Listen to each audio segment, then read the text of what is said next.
The story revolves around a pair of sleek con artists who take on the wealthy people of Manhattan. As they go deeper into their schemes, they soon find themselves over their heads. Brace yourself for exciting twists and turns, as nothing is what it seems, and no one is who they appear to be. Hello, welcome back to I Am Movies. Today we'll be looking at the 2023 movie titled Sharper. But before we jump into the details, make sure to show us some love by liking the video and subscribing to the channel. Now, let's get right into it.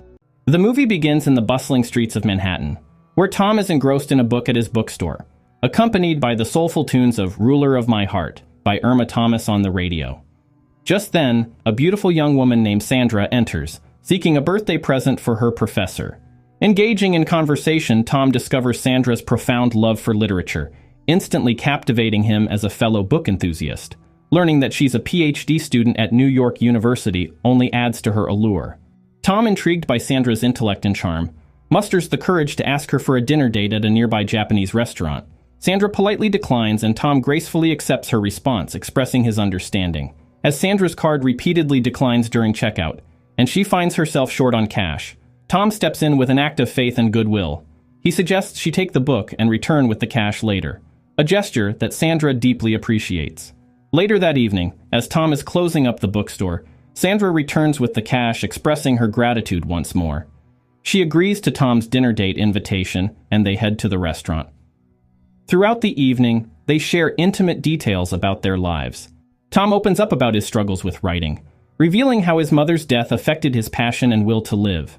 Sandra, in turn, shares her own poignant story of losing her parents at a young age and navigating the challenges of foster care with her brother Jason. During one of her stays in a foster home with an impressive collection of books, Sandra discovered Jane Eyre by Charlotte Bronte. Reading the book, she found herself captivated by the story, resonating deeply with the experiences of the main character. Coincidentally, Tom shares her love for the book and also has it in his collection.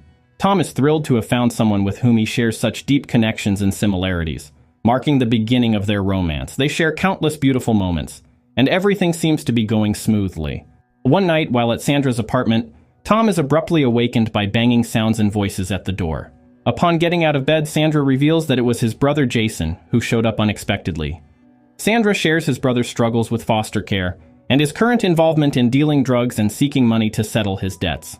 Despite this revelation, Tom's feelings for Sandra remain unchanged. Rather, her sincerity and vulnerability only deepen Tom's affection for her. The following week, Tom hosts a birthday celebration at the bookstore, with Sandra by his side and a couple of friends in attendance. Tom's radiant joy is evident, a sight that delights his friends, who haven't seen him so bright in quite some time. Back at Sandra's apartment, she questions why Tom has never taken her to his place. Tom explains that he lives with his ailing father and his new wife, which creates discomfort for him. He reveals that his father considers him a disappointment and doesn't show much concern for him. Sandra assures him that he's not a disappointment. One day, Tom grows concerned when Sandra fails to take or respond to his calls, prompting him to visit her apartment.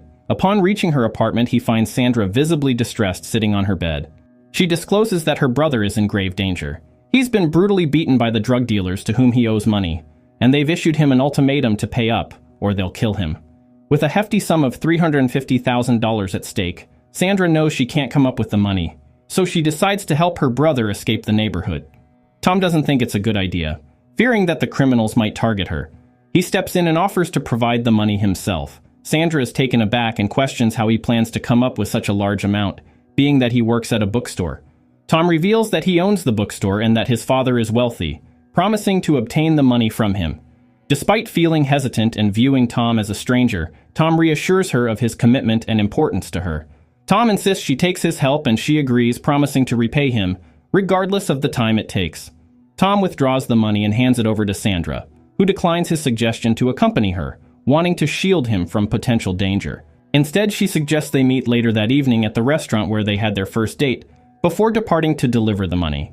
Later that evening, Tom waits anxiously at the restaurant, but Sandra doesn't show up. With her phone unreachable and no sign of her, Tom hurries to her apartment, pounding on the door in desperation only to find it empty. It becomes painfully clear to him that he's fallen victim to a scam.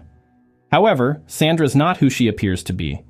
She's a paralee with a long criminal record, including theft, assault, drug possession, and more, and her encounter with Tom is no coincidence. Several weeks before meeting Tom, Sandra finds herself at a restaurant to check in with her parole officer. During the meeting, her parole officer uncovers that Sandra has failed to show up for work for an entire month, resulting in her dismissal. Furthermore, she pressures Sandra into admitting to using drugs in the past few days. Sandra's parole officer threatens to arrest her for multiple violations. However, an affluent man named Max intervenes, offering a substantial sum of cash and an $8,500 Rolex watch, in exchange for Sandra's freedom. The officer declines, prompting Max to leave. However, she follows Max and invites him back for negotiation. To avoid the appearance of accepting a bribe, the officer requests the watch in exchange for loose change, which Max readily provides. With the watch in hand, the officer walks away. After her parole officer leaves, Max invites Sandra to follow him outside to his car. Sandra discovers that the Rolex he handed to the officer was fake. He then offers Sandra $1,000 as her share, and urges her to get into the car. Sandra initially hesitates, but joins him, seeing she has little choice. Max drives Sandra to his apartment, where she soon learns that he's a con artist and proposes she work for him in exchange for accommodation. The next morning, Sandra wakes up to breakfast prepared by Max. Over breakfast, Max discusses the nature of the job. Just as he has portrayed himself as a Titanic enthusiast, despite never having seen the movie, Sandra's role will involve presenting herself as someone she's not, to win people's trust and swindle them. With information about their target at his disposal, Max assigns Sandra her first task, instructing her to read some magazines thoroughly. Recognizing Sandra's need for tutoring and refinement, Max sets ground rules of no drug use, and requests that she do away with her street manners. Later that night, Max returns home and discovers Sandra high on drugs, prompting him to throw her out. After her tearful pleas for a second chance, Max takes pity on her and allows her back into the house. The following day, Max begins Sandra's training in earnest. He provides her with Tom's favorite books and quotes, fabricates a compelling backstory for her, and guides her in memorizing every detail. To ensure she doesn't miss a beat, he role-plays as Tom, enabling Sandra to practice and perfect all that he has taught her. After weeks of learning and practice, Max takes Sandra out for a drink at a fancy restaurant, revealing it's his birthday. While there, Max compliments Sandra for catching on real fast and urges her to flirt a man at the bar and get him to take her to his room as a test run. Sandra walks over to the man, and in a matter of minutes, she effortlessly sways him with her charm and he takes her to his room. As they're about to get into it, they're distracted by an incessant knock on the door. Upon opening the door, Max storms into the room, fuming and shouting erratically. He accuses Sandra of cheating on him. Sandra tries to calm him down, but he's out of control. She informs the man that Max is her ex, pleading with him to excuse them for a few minutes to sort out their issues. As soon as the man steps out, they quickly transition from their facade of panic and anger to a mischievous smile. Max seizes the opportunity to search for cash and valuables. Max is impressed by Sandra's perfected skills and readiness for the job. Before teaming up with Sandra, Max decided to visit his mother, Madeline, and her billionaire boyfriend, Richard. Richard is in love with Madeline and deeply cares for her. Max arrives at Richard's mansion that afternoon, apparently drunk. And when Madeline introduces her boyfriend to Max, he bluntly tells him that he's old, much to Madeline's dismay. Madeline takes Max inside the house to talk to him. Max tells Madeline that she's always jumping from one relationship to the next, but Madeline insists that this one is different. Max pleads with her to let him stay a while, and she agrees on the condition that he isn't using drugs, which he denies. However, Madeline doesn't believe him. Madeline's lack of trust infuriates Max, and he urinates into a wine jar, screaming at her to test it. His behavior causes Madeline to panic and break down. Meanwhile, Richard eavesdrops from the hallway, feeling disgusted by the unfolding drama. After Max leaves, Richard consoles Madeline. The next morning, Max apologizes to Richard for his irrational behavior the previous night, attributing it to having had too much to drink. Later that evening, Madeline and Richard return home, shocked to find Max being arrested for allegedly soliciting drugs from an undercover police officer named Tipsy. To salvage the situation, Richard offers the officer $1,000. However, Madeline soon realizes it's a scheme orchestrated by Max to extort money from Richard by faking trouble with the law. Recognizing the ruse, Madeline instructs Tipsy, the fake officer, to leave. Madeline scolds Max and demands he leave the house immediately for humiliating her in front of Richard. The next day, Madeline visits Max in his apartment, revealing that they are not mother and son as they claimed, but rather lovers and partners who are scheming against Richard. Later, Richard invites Max to his office, where he crosses paths with Richard's estranged son, Tom. Richard shares some sensitive information about himself and his son with Max, giving the impression that he's dissatisfied with his son's life choices, unaware that he's already setting his son up. Richard offers Max a substantial monthly sum of $60,000 to stay away, as he doesn't want him around annoying Madeline. However, Max insists on receiving a year's worth of payment upfront as a condition to stay away from Madeline and allow Richard to have her all to himself. Max, Madeline, and Tipsy converge later at a bar to celebrate a successful job. Max hands 3 bundles of cash to Tipsy, who doesn't appreciate that Max is offering less than they agreed, as he always does. He requests more cash, but Max and Madeline claim they've had lots of expenses. Seeing that they aren't willing to give him more, he bids them goodnight and leaves with the money. A few days later, Madeline reveals to Max that Richard loves her and wants to marry her. She agrees to his proposal, much to Max's disappointment and realization that she's used him. Max escapes from the police, whom Madeline has called on him, and makes away with the money. After Madeline's marriage to Richard, she begs Max to pull off one more scheme. Having known Richard's state of health and suspecting he'll die soon, as well as how he thinks of his son, Tom, they decide to defraud Tom to prove him more incompetent than his father already perceives him to be, so that he bequeaths his fortunes to Madeline, which Max hires Sandra for. Unfortunately, Richard passes away, leaving the lion's share of his wealth to Madeline, much to Tom's disappointment. In light of Richard's reservations regarding his son, and following Sandra's incident, Tom inherits only the bookstore and a trust, with the additional responsibility of chairing Richard's foundation, where Madeline also serves as a trustee.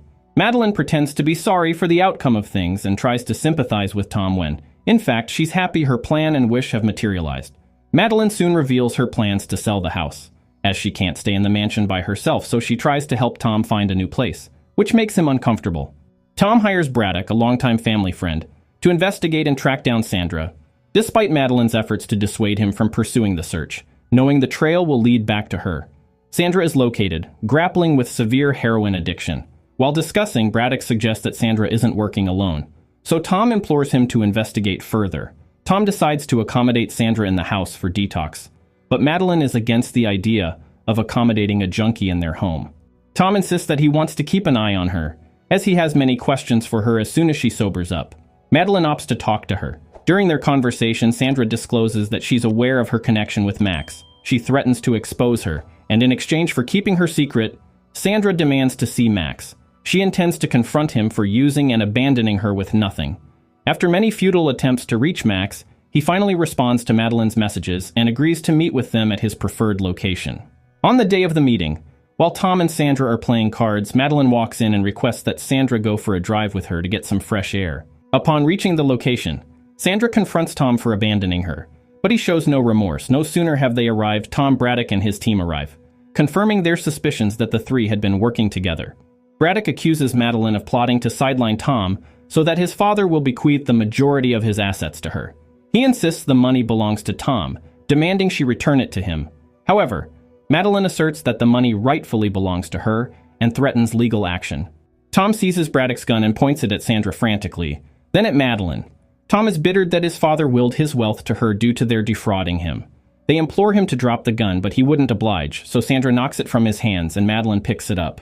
She points it at Tom to scare him away, but it doesn't deter him as he moves closer, urging her to shoot. Tom forcefully grips Madeline's hands and the trigger goes off, apparently killing him. Madeline panics as she's accused of his murder. She denies responsibility, claiming he killed himself. Max supports her, but Braddock silences him. Desperate to avoid jail, Madeline pleads with Braddock to not call the police, promising to return the money.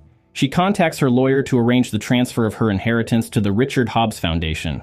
After signing the documents, Madeline, Max, and Sandra are put on a plane to Oklahoma City. While on board, Max can't believe that greedy Madeline gave up such a huge amount of money. Madeline asserts that she doesn't want to go to jail, revealing with a mischievous smile that she's a trustee of the foundation, and since Tom is dead, the money will still be controlled by her. Sandra feels sick to her stomach and can't believe they're still discussing money, given that Tom has just died. She excuses herself to use the bathroom. Madeline wipes off the bloodstain on her sleeve, and realizes that the blood is not real, indicating that Tom is alive. Initially, she suspects that Max tricked her, which he denies. Then, Madeline checks the plane's toilet, but Sandra is gone. Unbeknownst to Max and Madeline, Sandra, having developed genuine feelings for Tom, returned to him and revealed her true identity. She apologized for defrauding him and disclosed everything that had transpired between her and Max. Together, they devise a plan to deceive Madeline and Max and reclaim what rightfully belonged to Tom. They enlisted the help of Tipsy and his accomplice, Goldie, who posed as Braddock. The whole thing with Sandra staying at Tom's house, the meeting with Max, and Tom's supposed shooting by Madeline were all part of the scheme. With Tom still alive, he maintains control over the foundation and its finances. To celebrate their victory, Tom, Sandra, Tipsy, and Goldie gather at the bookstore for a joyous occasion. Amidst the celebratory gathering, Tom and Sandra reignite their romance. And this is where our story ends. If you'd like to see us recap any other movies or topics you have in mind, just drop a comment and let us know. And don't forget to hit the like button, share this recap, and subscribe to stay updated for the next one.